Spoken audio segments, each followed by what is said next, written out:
And welcome back to another episode of the Geek Centurions. It's me, your boy Eli. It's me, Joe. And we are here to talk about some interesting notes that have been happening in the gaming world.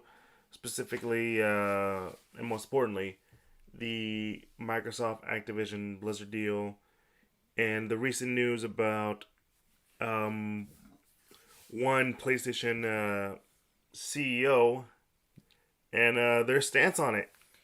I think we've talked a little bit about the Activision Blizzard Microsoft merger. Mm-hmm. In the past episode, you can go look on that for like the whole, shebang on that. But just for a brief recap, last year, I believe it was last year, Microsoft was in the process of buying Activision Blizzard for an insane amount of money. Essentially, like the biggest acquisition in the gaming industry, right? It's on the levels of when Disney bought 20th Century Fox a couple years back, you know. So, yeah, it's a titanic deal in the landscape of gaming because it would pretty much put franchises like Call of Duty, Overwatch, World of Warcraft, and even like their mobile gaming department from Activision, like Candy Crush and all those games under the Microsoft umbrella. And it has it's been going through a little bit of legal processes at the moment because obviously the Federal Trade Commission, the FTC, which is like the U.S. Commission that like monitors like all these sort of companies and like tries to make sure that no company gets too big, becomes a monopoly kind of thing, and that's what they're sort of been looking at for the past couple months of just like, hey, is this deal making Microsoft a monopoly, Mm-hmm. kind of thing. And it's led to a bit of debate, and I think as well it's also being looked at in terms of the European side of things as well, in terms of that sort of like commissions of like, hey, listen, we want to make sure that this doesn't become like you haven't reached the monopoly point, because that was kind of the thing with the Disney Fox merger thing. Yeah. Because Disney ended up just buying their movie studios and all that stuff. Like Fox, just their entertainment business parts. Yeah, entertainment stuff. Because at the end of the day, the Fox is still a thing. Mm-hmm. Like they still like have new stuff and sports. So like clearly like Disney was acknowledging, we're just gonna buy all the entertainment stuff. We're not gonna buy the sports stuff because we already own ESPN stuff. So if we bought Fox Sports, that would be, that would be kind of a monopoly. So that's why Disney just settled on just all the entertainment stuff. And I mean, obviously we're seeing a similar thing here with the Microsoft and the Activision Blizzard thing, because on the one hand, I guess it's a bit more of an interesting, like, trying to decipher how they're gonna do, how they'll perceive it as, like, is it truly a monopoly kind of thing? Yeah. Because I think some of the interesting notes that have been brought up is that Microsoft has been sort of saying, like, I think the big thing is that, like, we're more focusing on the mobile aspect gaming stuff. Mm. Like, that's sort of where our key, like, reasoning as to buying Activision Blizzard out is. Mm-hmm. And to be fair, like, we've seen it before with the Bethesda buyout, right? Like, Microsoft has shown that they are willing to, allow some of these games to be multi-platform. What was it? Deathloop, which was made by, like, Bethesda. Mm-hmm. It was originally a Sony exclusive, and then became multi-plat.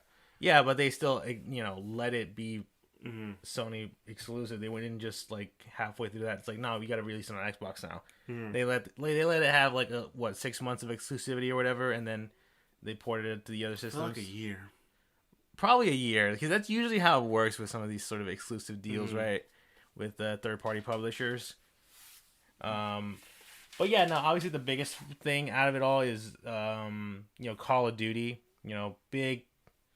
One of the biggest franchises in gaming. Big moneymaker. No matter no matter how bad a Call of Duty game is, it still makes money. Yeah, like even what was it? Infinite Warfare. You know, if you remember that controversy, like, oh, this is just people were hating it because it was too like way off from the Call of Duty. You know, it was Mm. involving space stuff and whatever. Like, and it had like I think it had the most dislikes on YouTube until the the Ghostbusters trailer from 2016. It was like one of those two had like the most dislikes Yeah, yeah, it was one of those two. at one time, but yeah, like even then, like it still made money, but not as much as all the other Call of Duties, and I think it sort of like started a trend of like Call of Duty going back to formula with a lot of Mm. games, right? Like they're going back to Modern Warfare, going back to like World War II stuff, all that stuff. Um, but yeah, obviously the main thing is that hey, these games make money, and it could be entirely possible that Microsoft might make Call of Duty an Xbox exclusive. Mm-hmm. Now, granted, that doesn't seem like it's happened when we look at like the Bethesda stuff. I think out of all the big games Bethesda has announced over the years, the only one that we know is going to be purely exclusive so far is probably Starfield, right? Yeah, and that recently got pushed back because they're working a lot more on it. Yeah, but I think they've even said like the next Elder Scrolls game will be cross-platform. Mm-hmm. So it's clear to see that like at least from like past decisions that you could argue that Microsoft, or at least Microsoft could argue in courts that like, Mm-hmm. hey, listen, we've already bought like studios and stuff before, but we've allowed them to be cross-platform and all that stuff. We allow that stuff to happen. All right, we're not gonna just fully, like close these games off that have like years of being like multi-platform games. Mm-hmm.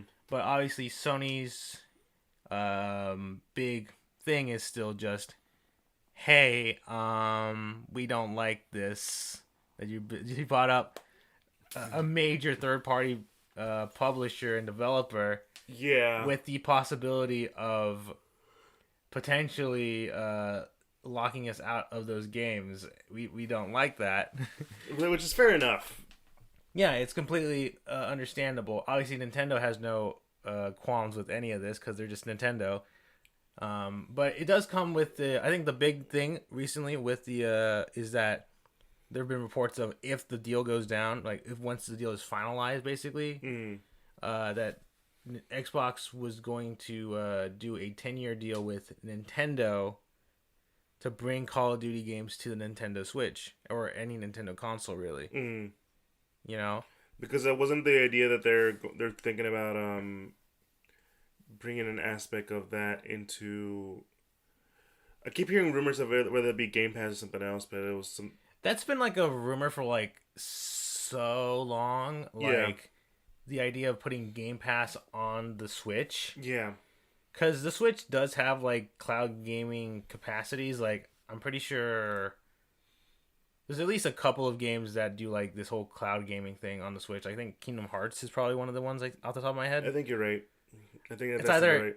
yeah, because like there's only so much storage a Nintendo Switch cartridge can hold, Mm-hmm. and because I know for a fact like, and for some games you have to like, oh, you put the cartridge in, but then you have to download some of the rest of it from the internet because that's how big some of these games are. And some developers can't really, because the Nintendo obviously is able to like fit all their games into one cartridge, Yeah. but sometimes you gotta have like those extra downloads or whatever.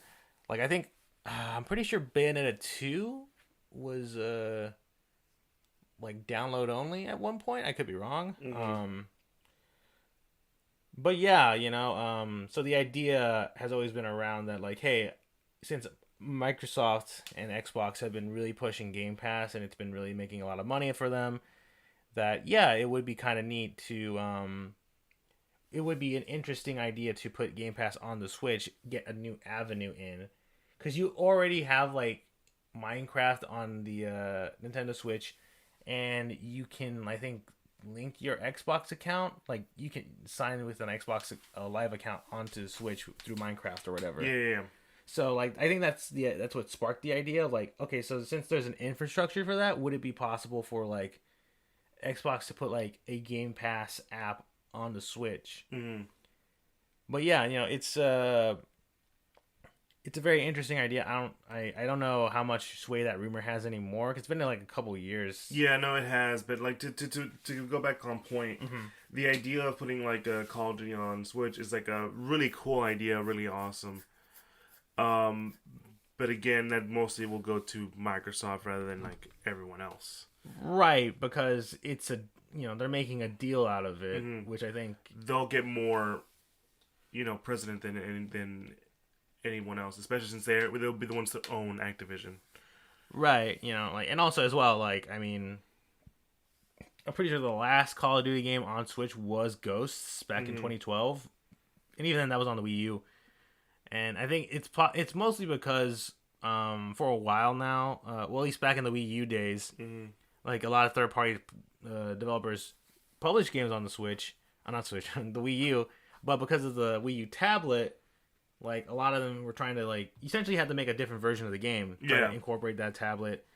Sometimes it's just a map or whatever, but eventually it just got too too difficult or maybe just too much of a hassle for some developers, so they just stopped Mm-hmm. developing on the Wii U.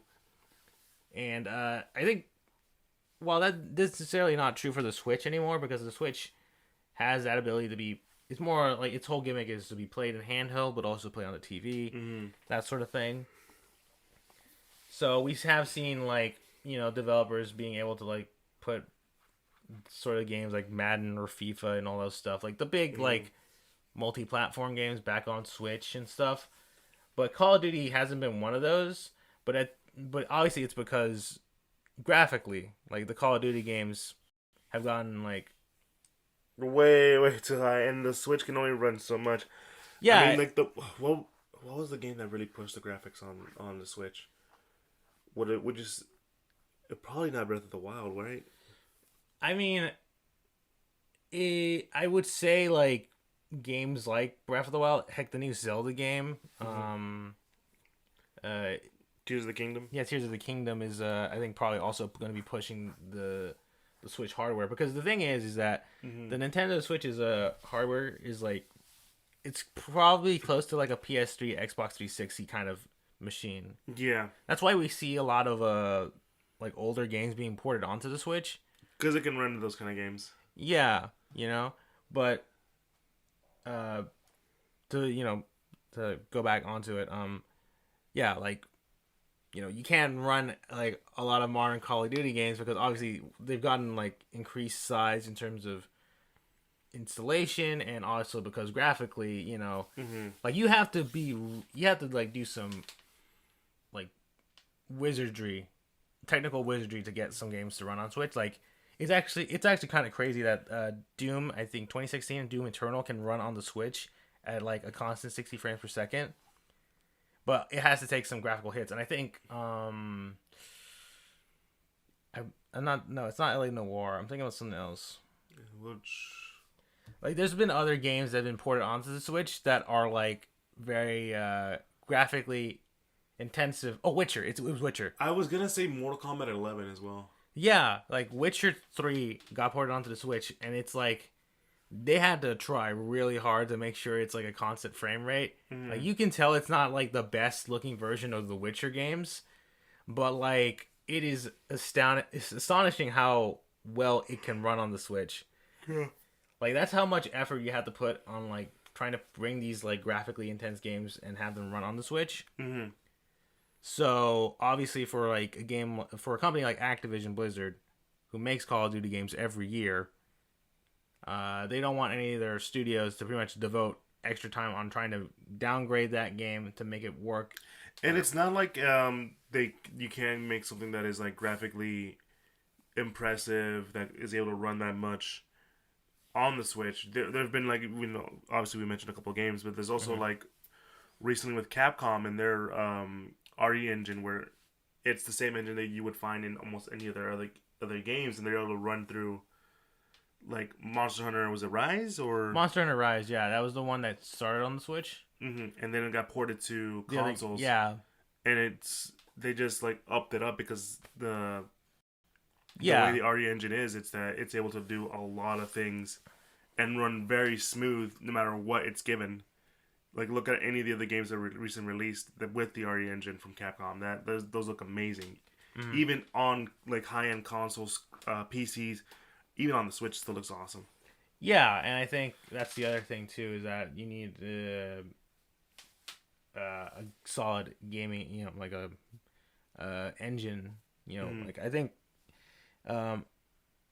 probably like the Unreal engines probably need more like deve- develop a knowledge with the Switch. They need to like really sort of hone that stuff down in order to make some of that stuff work.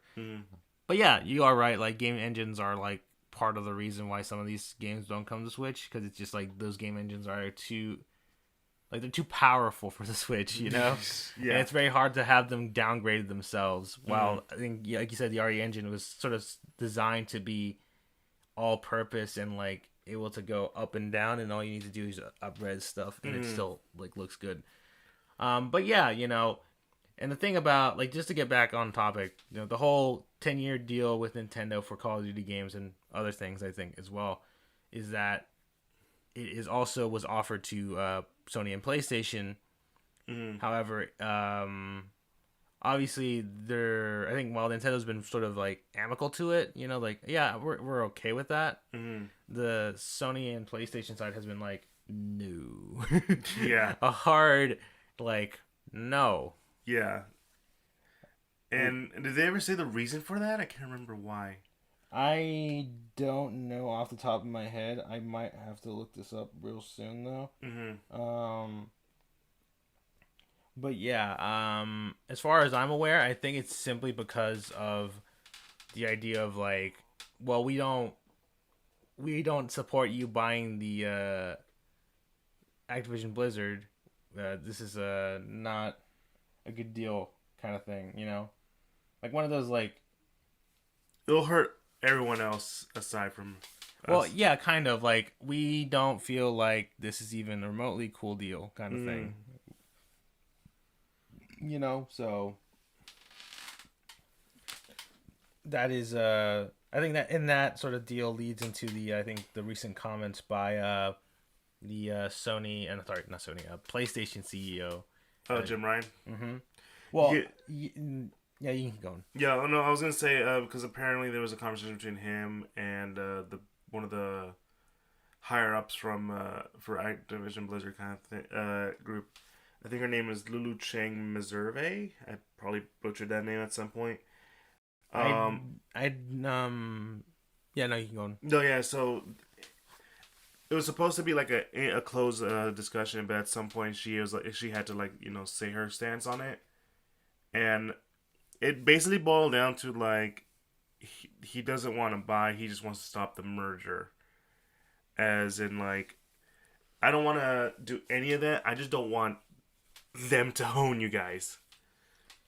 Yeah, like I think, and the thing about it is that this is a what she said kind of thing, like as far as Sony and Jim Ryan and PlayStation, they haven't confirmed or deny his statements, so we don't really know if this is what he actually said, but because it was like a closed door like discussion between the various people involved in the sort of merger talks and all that stuff. And yeah, I think her direct quote of him was, "I don't want a new Call of Duty deal. I just want to block your merger." Yes, those are the exact words. I was looking for those too. But yes, that is essentially what it boiled down to. Really, it's just that he doesn't want the deal, and it mostly comes down to like trying not to lose to the competition, basically.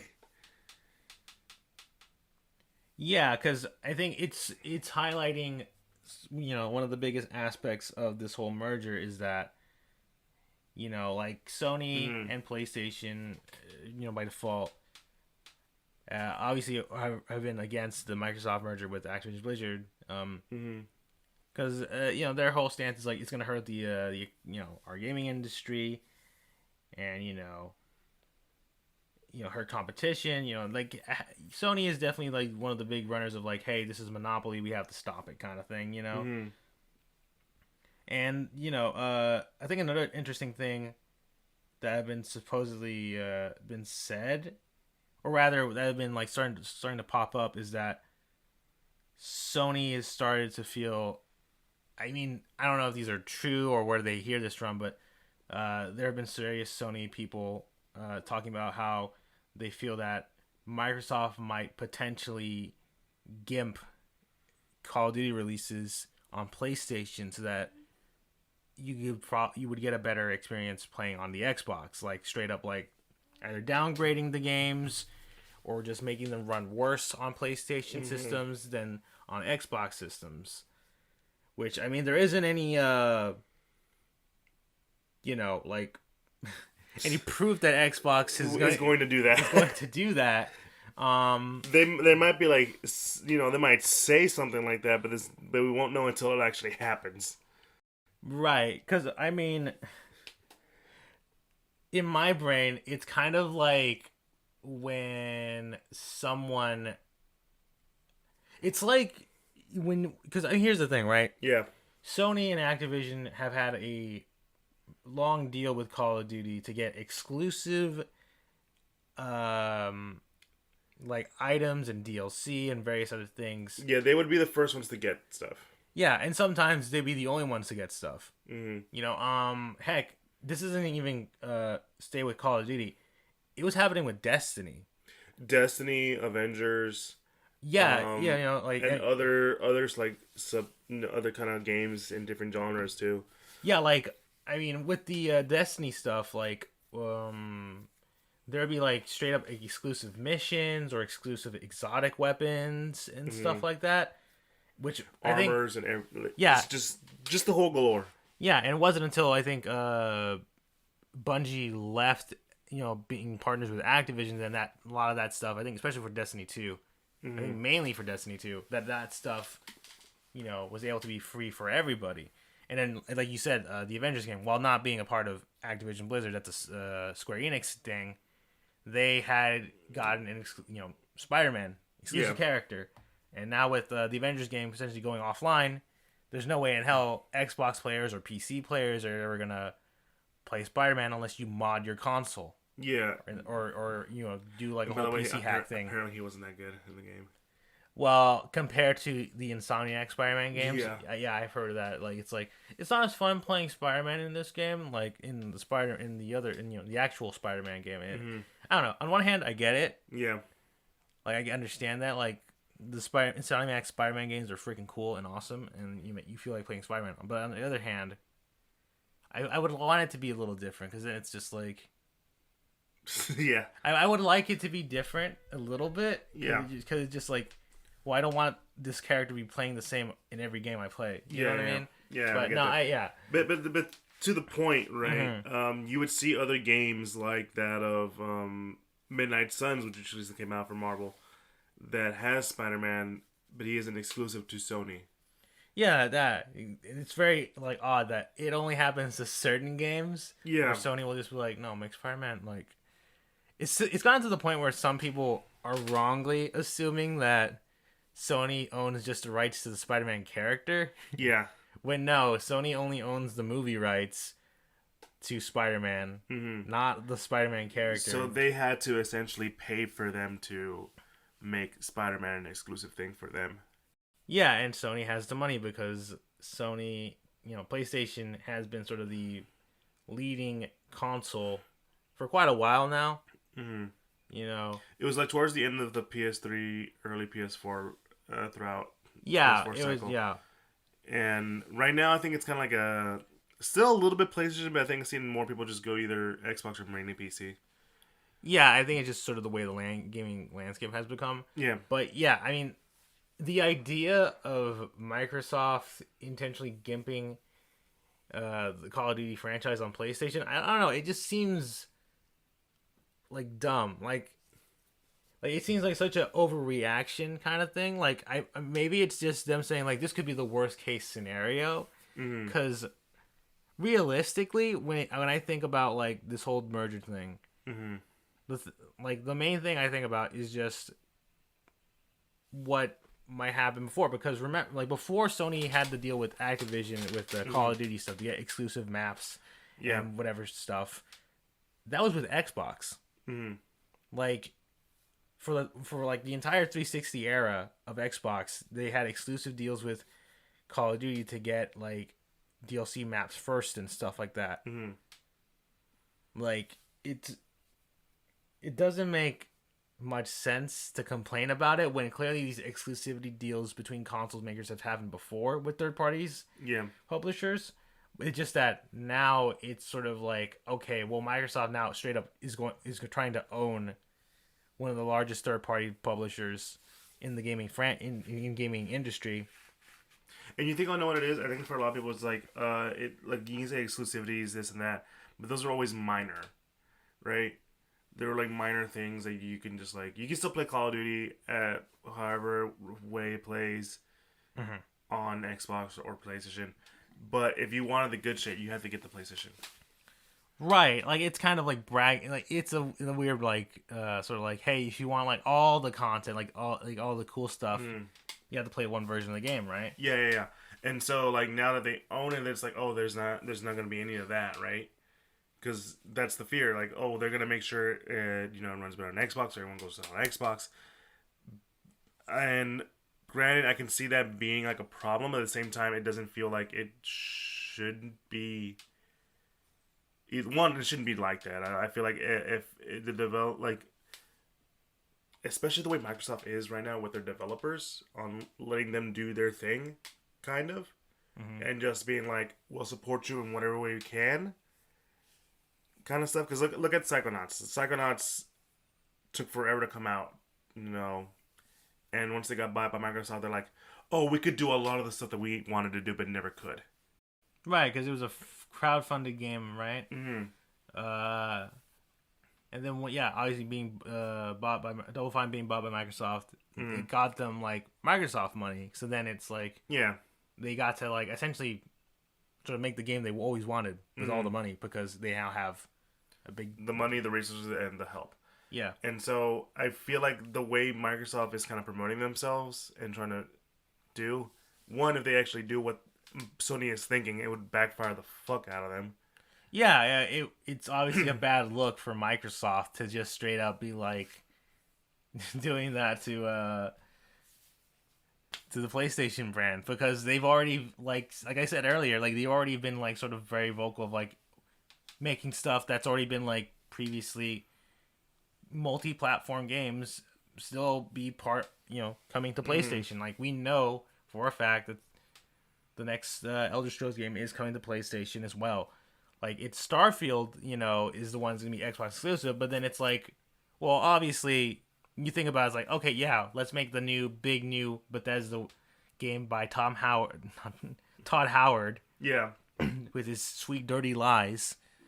Sweet little lies. Yeah, the Xbox exclusive, because I think, granted, I think some people would like acknowledge that like probably half of the reason why Microsoft has been doing this is that for the longest time, or at least for a while now, the Xbox brand doesn't have a whole lot of like main exclusives for themselves. And granted, I think some of that is just mismanaging IP, But I think it's like they, Microsoft realized, oh wait, we're Microsoft. We're one of the richest companies in the planet. We could buy whatever we want in theory, and it's like, oh yeah, I guess we can buy stuff now. Yeah. To help the Xbox brand, because I think like Microsoft is looking at the Xbox brand as like not as like a bad, not that it, it's in trouble, but more like we could do a lot more with this than we probably should do, Mm-hmm. And like who knows how it'll turn out really in the grand scheme of things, right? Yeah, because we could have a situation like the Disney-Fox merger, right? Mm-hmm. Where it ends up just being Disney just buying all the entertainment stuff and leaving the rest of Fox to be, on its own. Yeah, and, we could see potentially, like, okay, so maybe Microsoft doesn't buy Activision Blizzard. Mm-hmm. But they buy, say, the mobile department for Activision Blizzard, like Candy Crush and all that stuff to bolster. Because to be fair, like, the argument that Microsoft and Xbox are sort of putting out is that half of the reason why they're buying Activision Blizzard is because of the mobile revenue, which mobile games make a lot of money. That they do. Candy Crush still makes a lot of money. A lot of moms play that game. Yeah, like, it is... Moms and little kids. Like, you know, I feel like gamers, you know, sometimes kind of forget there is a huge casual audience that just plays, like, mobile games or, like, various things. Like, half of the reason why the Wii, you know, was such a big hit, it was because it captured the casual gaming audience so hard. Oh, that it did. You know? And it's like, I feel like people in the gaming industry kind of forget that. Mm-hmm. Sometimes, like, they want gaming to be, like, pure hardcore and, like, you know, like, fully, like, oh, we want these games, we want our game consoles to be strictly game consoles, all that shit, you know? I want something challenging. You know, like that kind of thing, right? But Yeah. then it's like, people forget, like, there are so many people out there that just play on their phones and rack money out there because they don't care. Because it's like, oh, it's a mobile game, like 99 cents, whatever, that's fine, you know? Yeah, no, let's forget that 1 extra cent. Yeah, and then, you know, that racks up and you get a shit ton of money from mobile games. Yeah. You know? Like, how many people have made money, how many companies have made money out of the gacha games? Dude, Japan has nailed gacha gaming so goddamn well. Like, here's the funny thing I always like to think about. Mm-hmm. When Nintendo started doing mobile gaming, Yeah. right? When you look at all of the mobile games that Nintendo has published, the one game that has made more money, because here's the thing, you got the Mario Kart game, you had the Mario Run game that was actually like, you buy like $10. Yeah. You play it for free for a certain point, but then if you know, pay $10, you get the full game, right? Yeah. One of those things that people were like, oh, thank God, you know, Mm-hmm. I can pay my money's worth kind of thing. Or if I want, I'll just play for free, you know? That thing didn't make a whole lot of money. Yeah. You had the Animal Crossing game, right? Like, those things, like Animal Crossing and Mario Kart, those mobile games made money.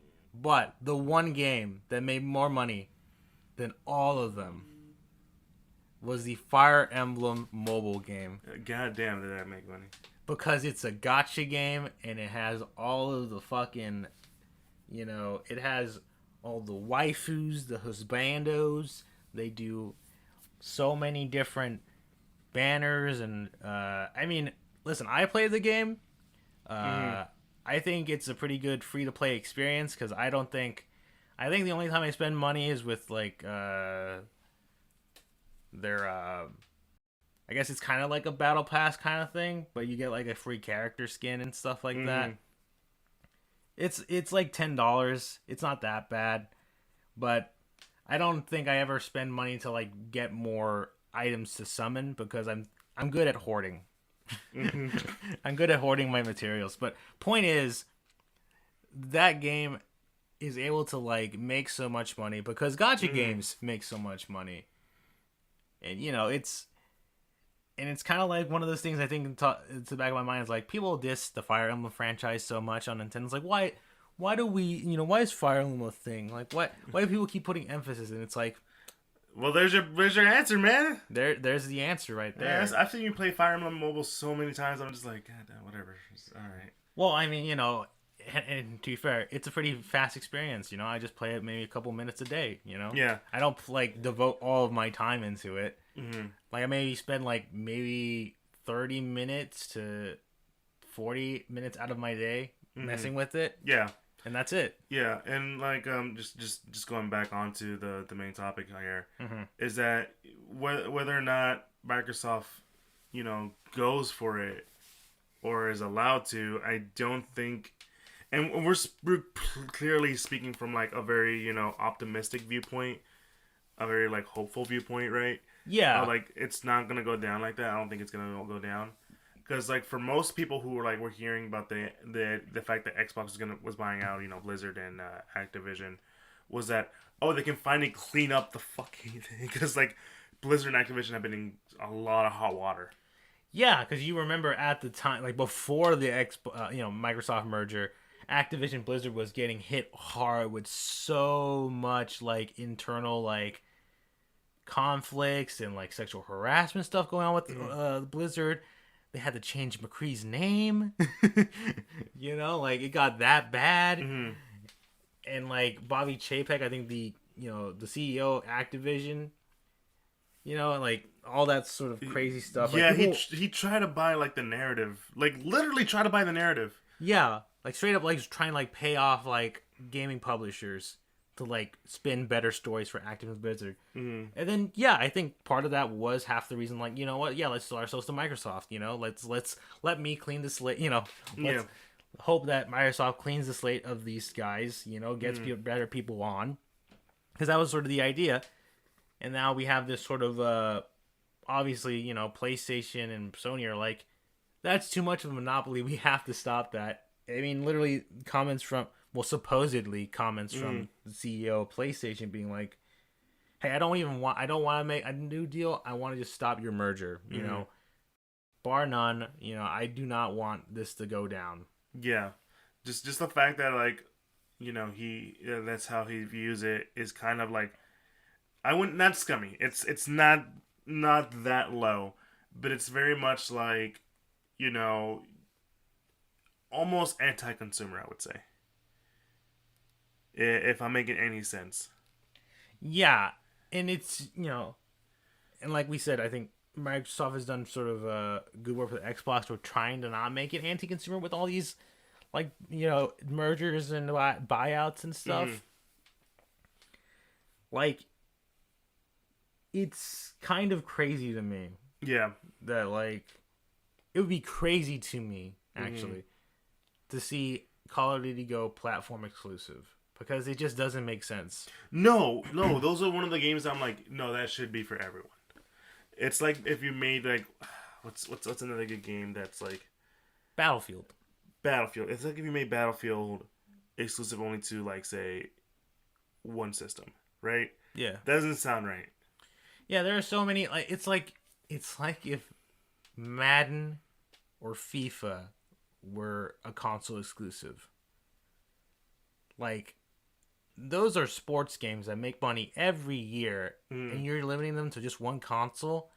That makes so little business sense. Yeah, especially considering how much money, you know, they make in just a year, in just one release. Yeah, like, you could argue, like, well, it's to drive up your sales of your consoles, and it's like, well, if you own the software, you make way more money if you put it on everything. Why do you think Epic has so much money? Yeah, why do you think Epic makes so much money off of friggin' Fortnite and had their own little spat with Apple in terms of, like, hey, we want to make more money off of your iPhones and iPads, Apple, and like, no. You cannot have you cannot bypass our Apple Store fees, sir. Mm-hmm. So they had a whole fight. I forgot who won that, or I'm pretty sure that's going, actually. I'm going to look into that later. But, yeah, you know, that's sort of like, it's very clear that being multi-plat is inherently good because you're always making money from all the systems. Now, then you'll probably bring up the idea of, like, what's the point of exclusivity? I'm like, exclusivity works for some stuff, not with everything. Yeah, because, like, obviously there's a whole, like, as much as we sort of make fun of, like, the console wars not being kind of a thing anymore, like, there's still very much, like, you want that competition. Yeah. And I think that's what Sony is fearing, that you lose the competition if, you know, Call of Duty becomes a Microsoft exclusive, because then it's like, well, you know, it's too much monopoly, that sort of stuff. Like, you want there to be healthy competition between the two console, you know, all these game makers, right? Nintendo, PlayStation, Xbox, because it fosters innovation, new ideas, like each one trying to outcompete each other for, like, because there was that whole thing back in the 80s and 90s with Nintendo and Sega, you know, constantly pushing out, like, consoles with better graphics, better hardware, all that stuff, because they're like, we want to make the definitive gaming console with cool games on it, and we're trying to beat the competition. And that's still kind of, like, there with PlayStation, Xbox. It's just that now the selling point for getting a PlayStation is these sort of big narrative games, like your God of Wars, your Last of Us, your Spider-Mans, all that stuff. And Xbox has been sort of going more of, like, look at all the games you can play on our Game Pass, kind of thing. Why do why Even some of our exclusives. some of these exclusives too? Yeah, Halos and your whatevers, your Forzas. So that's sort of the main reason why you still need that exclusivity, is to foster that competition. You need to know when it works, like when you need to do it and when you don't need to do it, right? Mm-hmm. So at the end of the day, like you said, I'm hopeful that Xbox and Microsoft don't go that route, because it makes no sense for them to make Call of Duty exclusive to Xbox, or even worse, have it be multi-platform, but then intentionally gimp or like limit the PlayStation versions of those games just to sell your Xbox versions. Because here's the thing. Mm-hmm. If it's going to be multi-platform anyway, and you want the best gaming experience, you're going to play on PC. Yeah, at the end of the day, PC still wins. Yeah, the PC still wins, because if you're complaining about that, it's like, well, get a gaming PC, bro. Like the gaming PC like elitists are like looking at this whole conflict on like laying back on their chairs eating popcorn. Seeing that argument from the PlayStation, it's like, oh, you fools! If you want the best experience, you just gotta get a 3090 XT GTX or whatever, bro. Yeah, yeah, that's basically where they'll stand on that too. And this is not the dog on like PC and No, consoles, obviously like, not. play whatever you feel like, really. Yeah, But it's like really much like it makes no sense as to why a company would do that, right? Mm-hmm. You're hurting the brand. Yeah. You would do what you would, as a company, you would avoid trying to hurt your brand. There are so many companies that will play it safe in order to make sure the brand is still well done. Look at Disney. Yeah. like many corporations want themselves to be marketable to everybody that they will play it safe. Like, they'll do stuff like maybe like support like some sort of movement going on, but it's only because they feel like it's gonna get the money out of it. Yeah, and we're sounding very not but as a company you have to think about the brand and what's best, and know when to cut ties with something negative, I would say, and also to like support things that you should be supporting. Well, I mean, yeah, like I don't think we're saying that we're anti-corporation or anything radical like that, I guess. Yeah. But like you have to know that corporations want to play it safe, because at the end of the day, they're in it to make money. And if you're doing weird stuff or dumb stuff, that's going to lose you money. And to go back to the Blizzard thing, Blizzard and Activision issues, how much did they lose? I mean, yeah, like when you think about all the stuff that was happening in the corporate area, and how they're treating their game developers, I mean, yeah, that loses a lot of confidence in people. Yeah. And how much confidence did people get back into Activision Blizzard when the whole merger was announced, right? Because people, like I said, people were like, cool, maybe Microsoft can clean the slate, get these bad people out of here, get some responsible people, in these jobs and making things better. But at the end of the day, Sony and PlayStation are still very hesitant. Which, here's the thing, it makes sense. No, yeah, I'm not like shitting on them. I'm not talking crap about them. Yeah, no, like I think at the end of the day we have to acknowledge that, like, no, PlayStation and Sony do have a right to be worried about this sort of deal.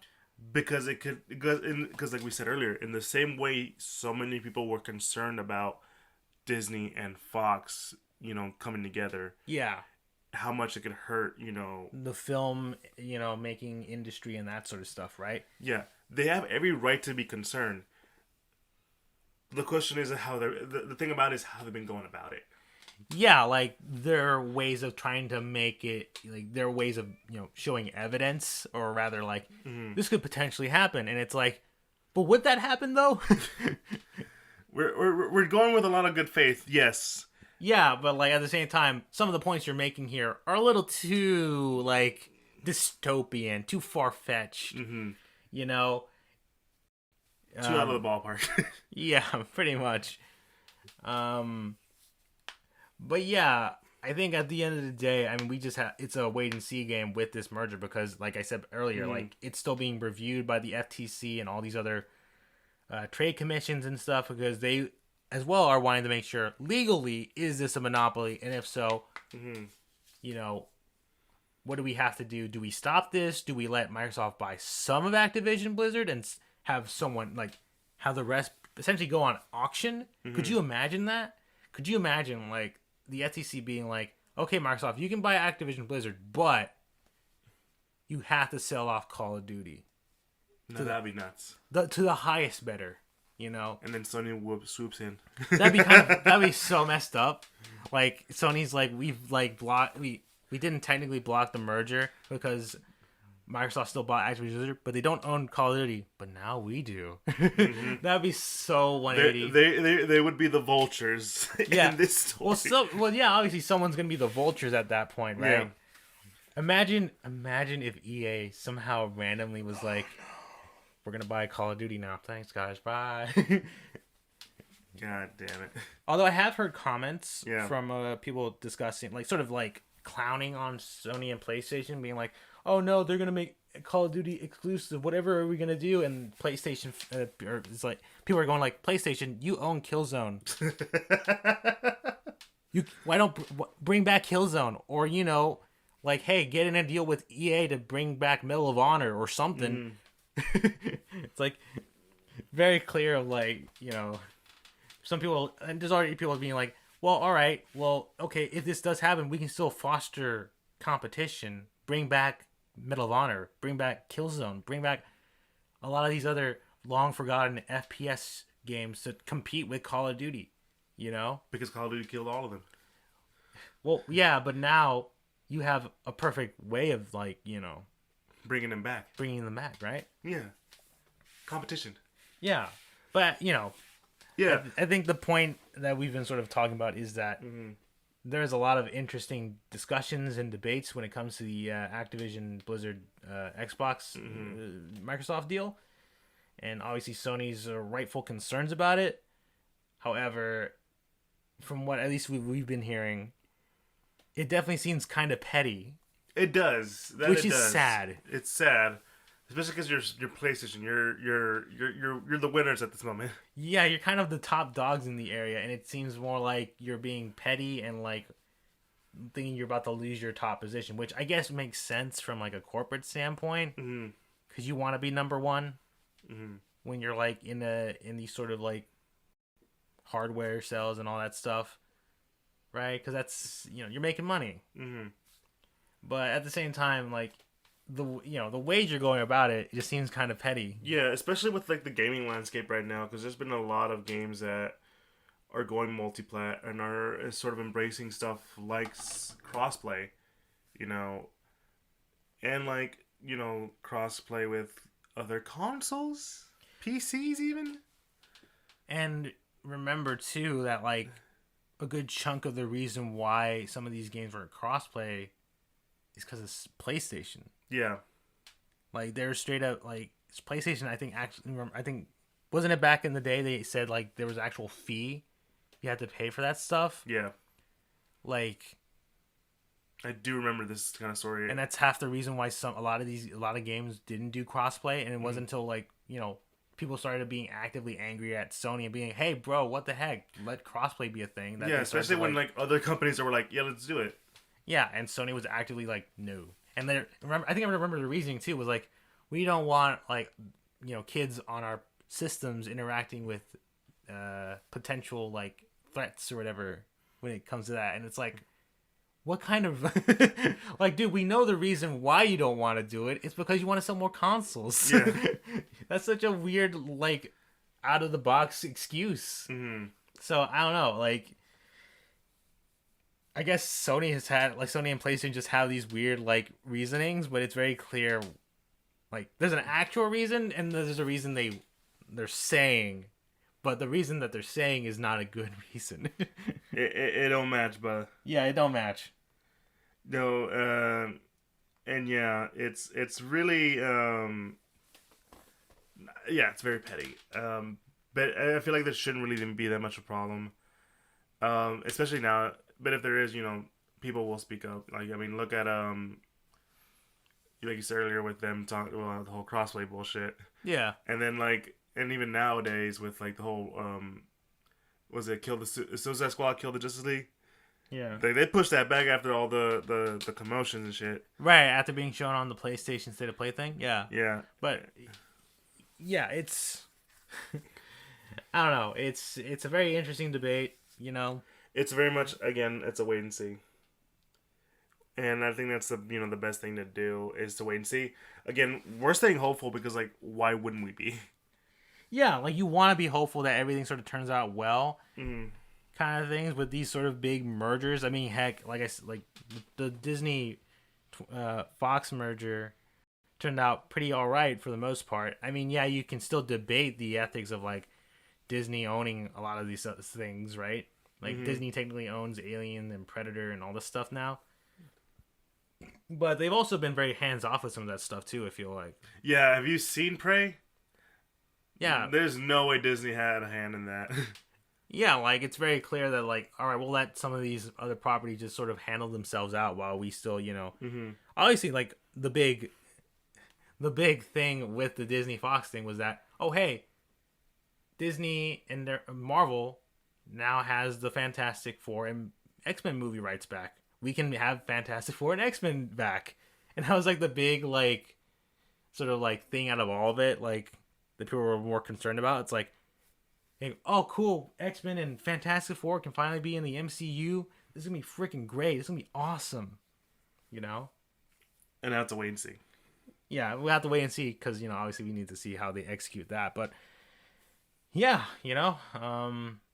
corporate mergers, they are complicated, they are crazy, Mm-hmm. and I am surprised we were able to talk about this for as long as we have. Yeah, I'm not gonna lie. It feels a lot longer than it feels like it should have been. I think there's just so much to talk about when Yeah. in theory, even from people like us who aren't like that, I guess connected into these sort of industries, right? Mm-hmm. Like just all the speculations and all the stuff that's been coming out is super interesting to talk about.